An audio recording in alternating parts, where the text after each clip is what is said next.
like a Western-style society is a nonsense.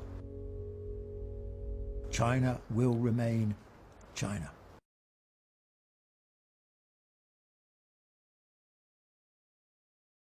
Now, there is a view in Hong Kong that Hong Kong did well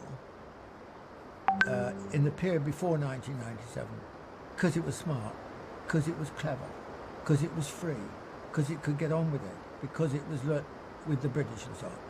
Now, I think that for the great part, this is a serious misinterpretation of history.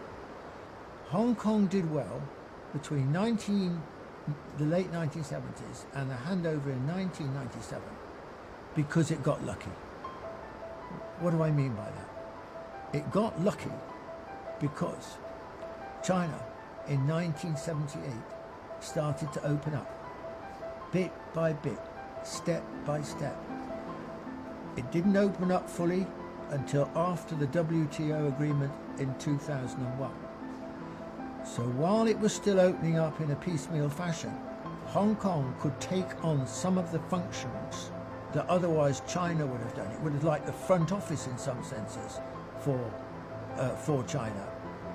And so Hong Kong was the beneficiary of being able to do these things. One of these things, of course, was that if you were a Western firm, a European firm, an American firm, a Japanese firm, a Korean firm, and you wanted to access the Chinese market, the easiest stopping point initially was to do it from Hong Kong. So it wasn't that they were very smart, it was that they got lucky. They got lucky not because of the British, they got lucky because of China and the role that China was performing. Now, of course, after WTO, then China increasingly, I mean, if you wanted to open up in the Chinese market, why would you go to Hong Kong? It became irrelevant. If you want to open up in the Chinese market, go to Shanghai, or go to Beijing, or go to Guangzhou, or go to Shenzhen, wherever you wanted to go. But you wouldn't, by and large, choose to stay in Hong Kong. So the raison d'etre, the cause of Hong Kong's relative success in that period, disappeared. And Hong Kong had to find a new role in the period after 1997. So it wasn't China's fault that this happened. This was a change of circumstances in the relationship between China and Hong Kong. Now, another reason that the period since 1997 has been criticised, particularly by the British, say the former governor of Hong Kong, Chris Patten, would say, China's not been true to democracy and so on. Now, this, in my view, this is British hypocrisy. Britain ran Hong Kong for 155 years. And I'll tell you something, there was never a semblance of democracy. Did they ever introduce universal suffrage? Did they ever talk about universal suffrage? Not a word of it until after the handover agreement, and then with Chinese rule looming, then it became essential that Hong Kong was democratic in a Western-style fashion. This was hypocrisy. How should Hong Kong try and proceed now? Now, I think a word of criticism here of the Chinese government and its handling of Hong Kong. I think that one country, two systems, which was a brilliant solution to the problem of Hong Kong, a civilization state solution to the problem. A nation state would never think of those terms in those terms. But what is one country, two systems? How do you create the balance between the two? The project in the longer run is clearly to create a more unified country. It's not to just keep the two places entirely separate.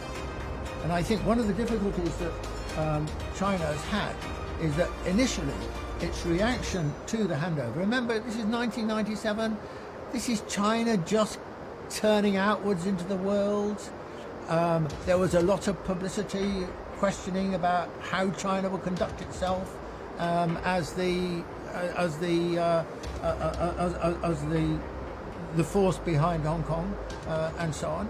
And so I think that China's natural instinct in that period, an understandable instinct, was to emphasize two systems.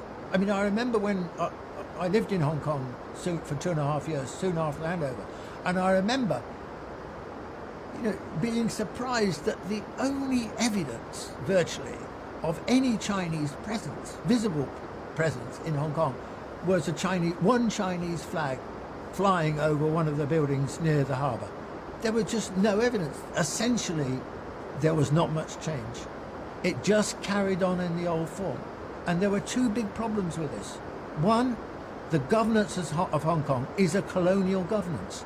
It's set up in a colonial manner. It's a kind of executive. There's no political leadership. There's no political sense of direction set by a colonial administration, because that's not the job of a colonial administration. That would have been done back in London in those days. But basically the form of government has stayed more or less the same as it was previously. And the second problem is about the economy.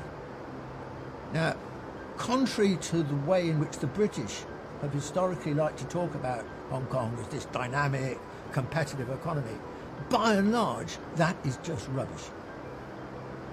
Hong Kong is a typical colonial economy. It is not a competitive economy. It's a monopolistic economy. It basically preferred or empowered the tycoons to run Hong Kong, to divide up the spoils between themselves, above all in the field of property where most of the money was made. So this is an oligopolistic and monopolistic economy. That had to be changed. That has to be changed. But unfortunately, not nearly enough change has taken place. So my criticism of the Chinese government, it needs to break the situation in Hong Kong, to allow Hong Kong to go forward. It needs to change those two situations, to have a different sort of administration and to have a different kind of economy, which is more open. Now, let me finish by saying, compare the fortunes of Hong Kong with Shenzhen. Deng Xiaoping deliberately suggested the idea of Shenzhen just over the border, a little fishing port, so it was close to Hong Kong and could model itself and learn some of Hong Kong's lessons. Now compare the situation of Hong Kong today with where Shenzhen today. Shenzhen has made absolutely electrifying progress. It is the technological center probably of China. It is the second only to Silicon Valley in its technical competence and innovation. And Hong Kong? There's nothing like that in Hong Kong. Hong Kong has made zero, they talked about it, but it made zero progress in this direction. I think that the Hong Kong people should press the Chinese government for more rapid integration in China's own plans.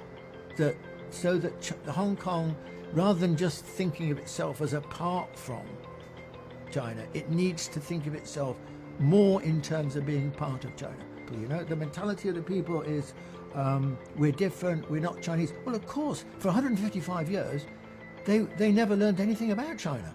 They speak Cantonese, sure, but they didn't know anything really about China. They were ignorant about the North. Their lines of vision were all westwards to Britain or the West or the United States later or Canada, etc., and never north to China.